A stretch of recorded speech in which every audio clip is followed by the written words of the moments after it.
Hello guys, ഇന്ന് നബിദിനത്തിൻ്റെ പരിപാടിയാണ്. അപ്പോൾ അത് കാണാൻ വേണ്ടി നമുക്ക് പോവാം ഗായ്സ്. അത് ഞാൻ വീഡിയോ ആയിട്ട്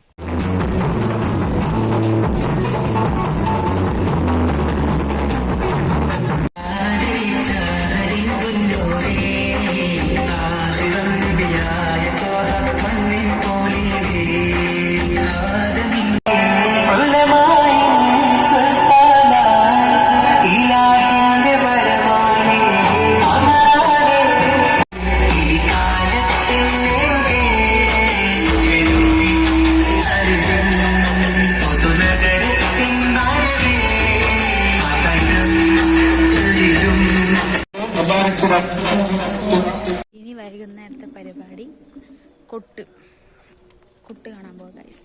വൈകുന്നേരത്തെ പരിപാടി കൊട്ട്, ഓണാഘോഷമായിട്ട് കൊട്ടും നബിദിനമായിട്ട് ദഫ് മുട്ടും. അപ്പോൾ രാവിലെ ദഫ് മുട്ട് കഴിഞ്ഞു, ഇനി വൈകുന്നേരം കൊട്ട് കാണാൻ പോകാം. അപ്പോൾ അത് ഞാൻ കാണിച്ചിട്ട് ഗൈസ്.